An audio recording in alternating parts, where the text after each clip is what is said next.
If you're keeping track, this is episode number 11 of I Love This Album. This is my latest YouTube failure series. And today I'm going to talk about the album that I love is the maybe overlooked, I don't want to say underrated, but overlooked both album and band. Overkill is the band, and the album right there is called Under the Influence. And as you might expect, if you've been watching all this, I don't know if I get repeated viewers. I don't know if people, first of all, these things only get like 50 views anyway. I don't know if it's the same 50 people watching them every time, or if people just maybe sometimes stumble on it because they like one of the bands that I'm talking about. But I'm going to talk about a little bit of my history with Overkill, how I discovered them, how I got into them. I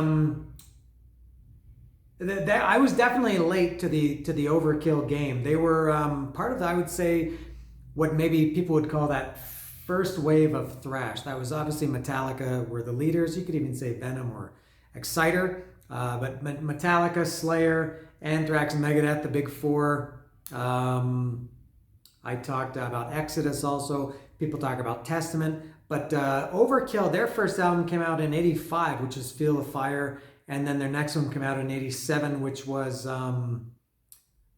Taking Over. And I never really knew them. I don't know why I missed out on them. But I think the only songs I knew from them at that point, or the only song I think was In Union We Stand. I think there was a video for that. And I just didn't like it. I'd always heard that they were a thrash band. And then I guess I heard or saw the video for In Union We Stand, and I didn't like it. I thought it was, I still don't really like that song. It's not thrash at all, but it's kind of a slow anthemic song, and I thought this isn't the kind of music that I really like. It was more like, I guess from what I knew at that time, like more like traditional heavy metal. So I kind of ignored Overkill until 1988. Now in 1988, they played in Toronto, and I'm going to go to my props here. And I went to this show. This was on July 31st, 1988 at the Symphony Club in Toronto, which was a cool place. I saw not too many shows there. I saw Death Angel there, I think that same year, maybe around the same, it was that same summer, I think. And now you can see they were playing with Nuclear Assault. And when this show was announced, at that time, I did love Nuclear Assault. They were not big like Metallica or Slayer, but I really liked Nuclear Assault. When the show was announced, I guess just assumed that Nuclear Assault was headlining and Overkill was opening.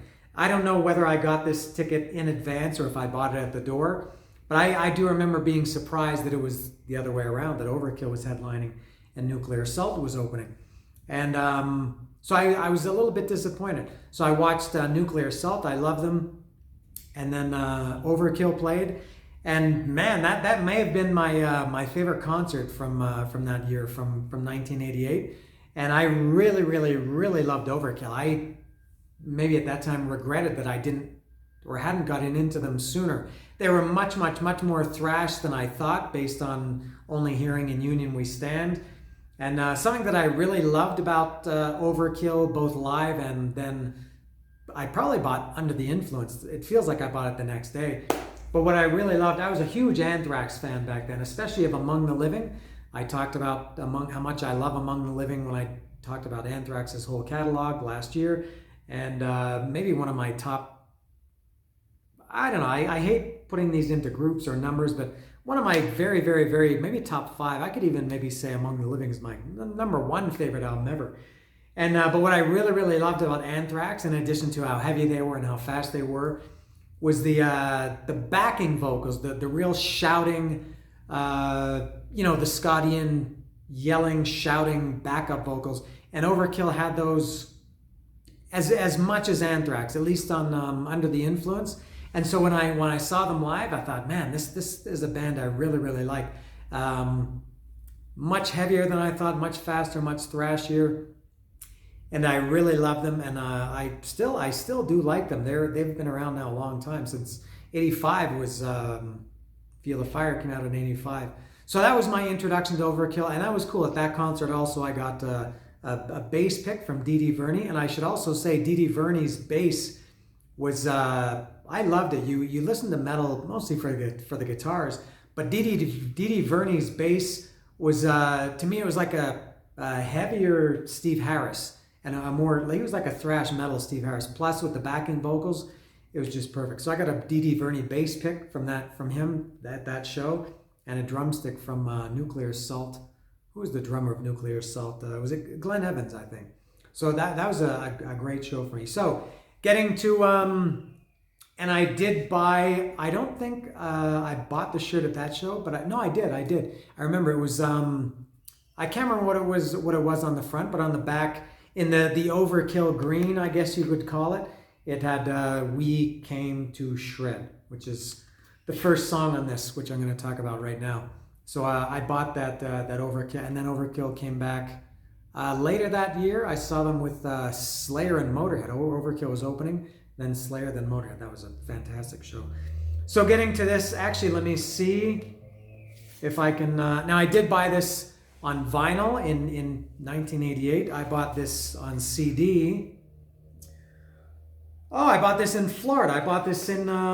It took me a while to buy this on CD. I got my first CD player in 1989. I bought this in November 15th, 1990 in Florida. I bought it in Orlando, Florida. So, but I had the record shortly after I saw that show in 1988. Maybe my single most listened to album of '88. I listened to that album constantly.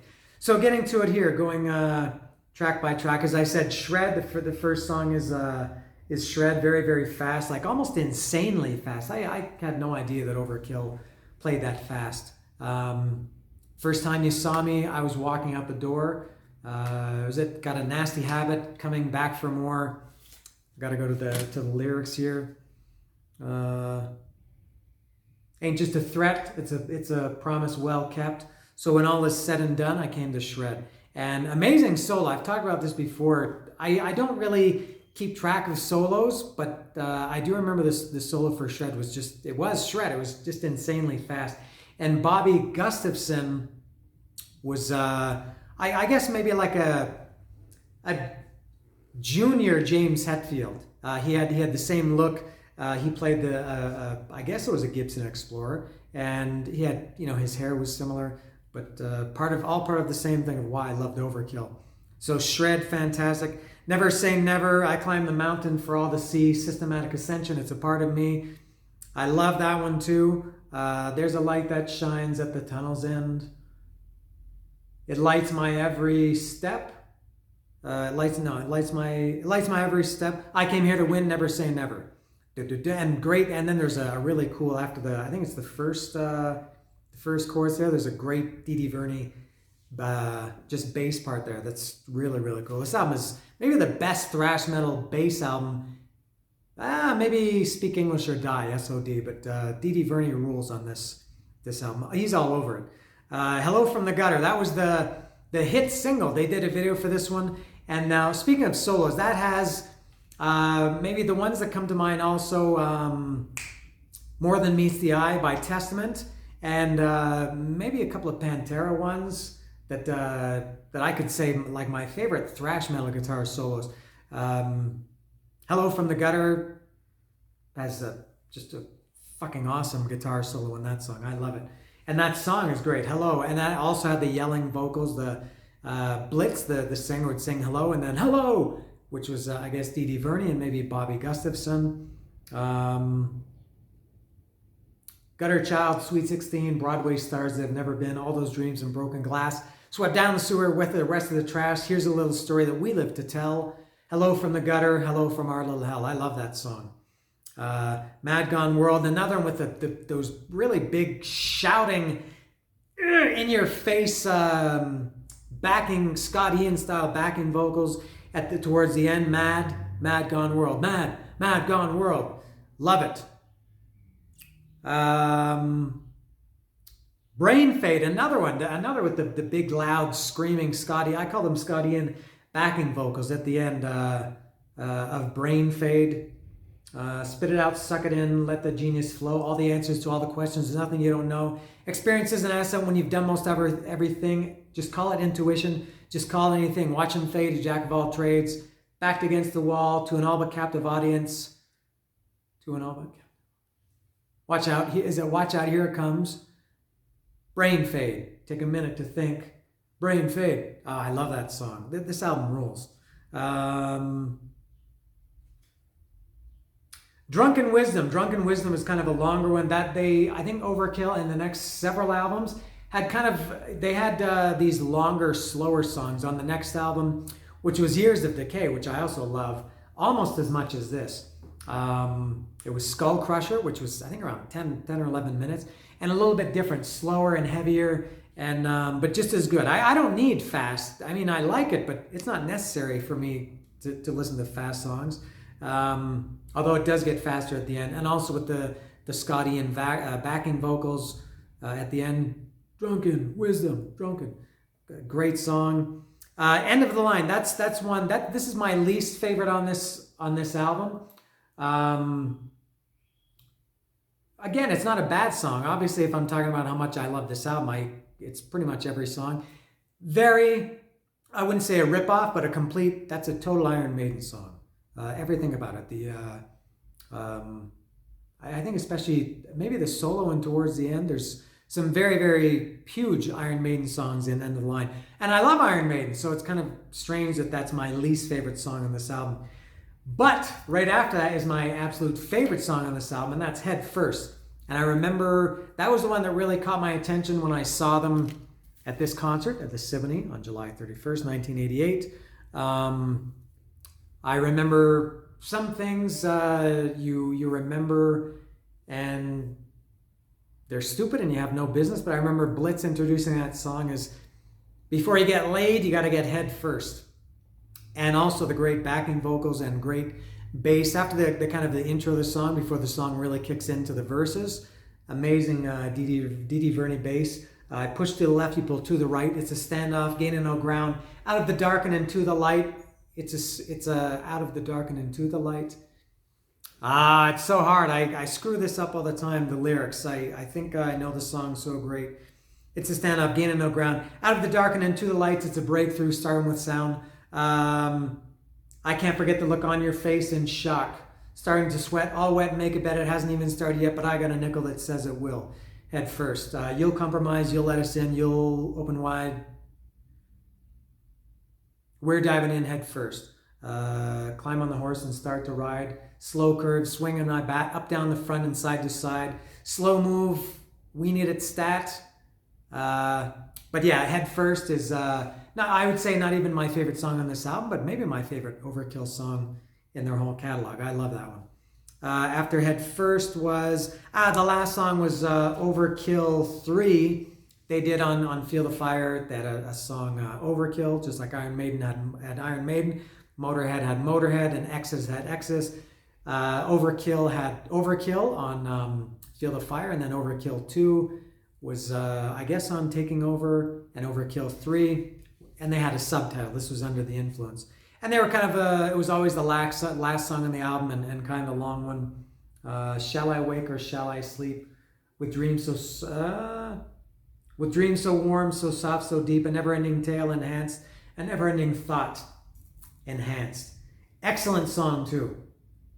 And there's how Overkill looked back then, and they're still around. They've been around a long time.